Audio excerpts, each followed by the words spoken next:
mbere yuko mvuga ibintu byinshi reka tubanze twumvane kano kantu. Avyumva nivyo rero nari numvise mu nyuma rero niho nabaza barambarira ati ibintu byabaye kesi yabaye ibintu kwa president niki ndavuga nti ibyo bintu rero ni ibintu bidasanzwe. Hanyuma rero ndagerageza kubaza buke barambarira ati bariko barababaza bariko barabumviriza. Uwo ni umuturage utuye mu Burundi ndetse akaba yaranahavukiye. Uyu yaduhaye amakuru yuzuye neza cyane y'uburyo Nyakiso ndetse nabo bajyanye bafunzwe ndetse n'ubuzima babayemo muri gereza. Ese nawe waba wamenye amakuru y'uko Nyakiso afungiwe mu Burundi ndetse amerewe nabi cyane? Ushobora kuba se wibaza ibibazo bigiye bitandukanye, utese mu by'ukuri uyu Nyakiso afunzwe azize iki? Ese hashize igihe kingana iki afunzwe? None se mu by'ukuri yafunzwe gute cyangwa se azafungurwa gute? Ibyo byose nibyo ngiye kugusobanurira neza igihe muri kumwe nk'ibisanzwe. Nitwa Ishimwe Narcisse, naho intego yanjye yo ni ukubikubwira nk'aho wari uhibereye.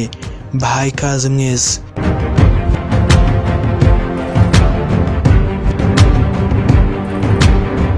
Nibyo koko wabyumvise neza cyane, Nyakiso akaba afungiwe mu gihugu cy'u Burundi azira ko yabangamiye perezida ndetse no kuba yabangamiye inzego z'umutekano.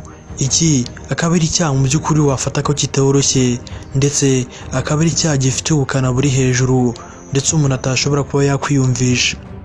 Nyakiso rero ubwo yageraga mu gihugu cy'u Burundi nibwo yanyuraga ahantu perezida yari yagiye kunyura. Aha akaba ari ahantu haba hubashywe cyane ndetse nta nubwo haba hagerwa na buri muntu wese. Mbega nyine ushobora no kuhagera ukabona ko perezida agiye kuhanyura, si ngombwa ngo baze kubikwereka cyangwa se hagire n'undi muntu wese ubikumvisha. Mu gihe rero ba Nyakiso bageraga muri uwo muhanda nibwo batangiraga gukamera ndetse bagashaka ngo perezida w'igihugu cy'u Burundi aze kuza arimo baramufotora neza cyane. Nk'uko bisanzwe rero iyo perezida agiye kunyura ahantu, abashinzwe umutekano we cyangwa se abantu bashinzwe kumurinda baba bafite akazi katoroshye cyane ko gukura abantu mu muhanda ndetse no gutegura ahantu perezida ari buze kunyura kugira ngo hataza kugira ikintu kimuhungabanya. Ubwo rero kubura ahantu perezida agiye kunyura, ibi biba bigusaba kugira ubwitonzi cyane ndetse gukora agakosa gatoya gashobora kugushyira mu buroko ndetse ukaba ugiye mu bibazo utazikuramo ubuzima bwawe bwose. Ubwo rero nibwo perezida w'u Burundi yari agiye kunyura mu muhanda ahantu neza ba Nyakiso nabo bari bagiye kunyura. Hanyuma nk'ibisanzwe abantu bashinzwe kurinda umutekano wa perezida w'u Burundi bari barimo barategura ahantu perezida agiye kunyura, barimo barakura abantu mu muhanda ndetse barimo barabwira abantu bari aho ngaho ngo nibitonde cyane kuko mu by'ukuri hari hagiye kunyura umuntu udasanzwe. Ubwo rero abashinzwe umutekano nibwo bageraga kuri Nyakiso barangiza bakamubwira bati nyaboneka ava mu muhanda, dore ahantu hagiye kunyura perezida w'igihugu. Ibyo rero Nyakiso we ntabwo yabyumvaga, ahubwo we yumvaga ko kuba ari umusitari w'ibyo ngibyo bitamureba ndetse kagomba kuguma ahari agakora icyo ashatse. Gusa ibyo ngibyo ntabwo wabizana kuri perezida w'igihugu kuko uyu nguyu ni umuntu uba ukomeye cyane, abarenze no kuba umusitari. Ubwo bakomezaga kubwira Nyakiso, we yarakira aho ngaho rwose ubona ko nta n'ikibazo afite, ubona ko ibyo bari kumubwira atari kubyumva, ahubwo we ayifitiye telefone arimo arifotorera ndetse arimo arafata video ndetse n'amafoto byinshi bigiye bitandukanye. Ibyo rero akaba yararimo arabyigira ku bantu barinda perezida. Aba akaba ari abantu mu by'ukuri baba bari ku rwego ruri hejuru yaba mu mirwanire ndetse baba barakoze n'ikosi rikomeye cyane ku buryo kumuzanaho ibyo bintu by'ubusitari ndetse n'ibindi bintu byinshi bigiye bitandukanye.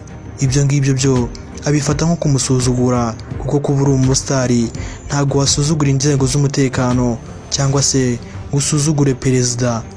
Mu gihe usuzuguye abantu bashinzwe kurinda perezida w'igihugu, ako kanya perezida nawe umusuzuguye, nyamara mu bintu utari wateguye bishobora kugushyira mu mazi abira ndetse ubuzima bwawe bwose ukaba wabushyira mu kaga. Ibyo rero nibyo byabaye kuri Nyakiso ndetse akimara kugaragaza imyitwarire nk'iyo ngiyo ahantu hagiye kunyura perezida w'igihugu, icyo gihe rero yahise ashyirwa mu buroko ako kanya. Mu makuru twahawe n'abantu bo mu Burundi ndetse n'abandi bantu benshi bamenyereye politiki yo mu Burundi, aba bakaba batubwiye ko mu by'ukuri uyu munyarwenya cyangwa se uyu musitari twese tuzi nka Nyakso ashobora kuba yafungwa mu gihugu cy'u Burundi, agafungwamo imyaka myinshi cyane, bitewe n'uko ibyo yakoze ni ibintu bifatwa nko gusuzugura perezida. Icyo akaba ari icyaha kitakwihanganirwa ahantu hose wagera, waba uri umusitari cyangwa se hari ibindi bintu byinshi urenzemo. Ibyo ngibyo ugeze imbere ya perezida byose ugomba kubishyira hasi ndetse ukubahiriza amategeko nk'undi muturage uwo ari we wese uri aho ngaho muri kumwe. Ikindi kandi hari abantu barimo barashidikanya yuko Nyakso yari kuba akaza kuburanira mu Rwanda, gusa ariko icyo ngicyo cyo icyo twababwira cyo nuko ari ibintu bidashoboka cyane, dore ko icyaha yagikoreye mu Burundi ndetse yanagikoreye perezida w'u Burundi. Ibyo ngibyo rero bireba inzego zo mu Burundi, inzego zo mu Rwanda ntacyo bizirebaho.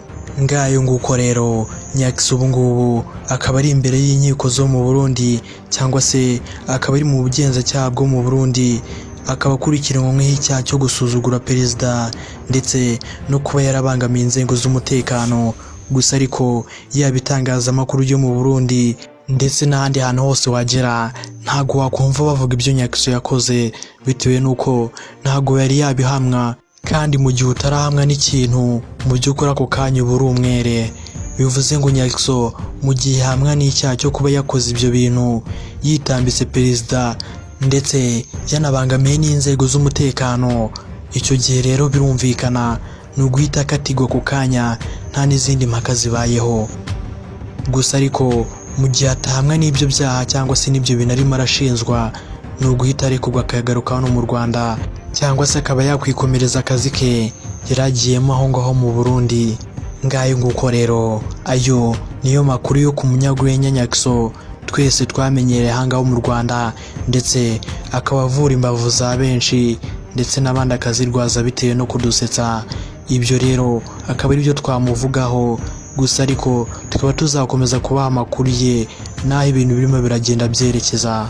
Njye mwari muri kumwe nk'ibisanzwe, nitwa Ishimwe Narcisse, nahiye ni Country Entertainment. Ibihe byiza.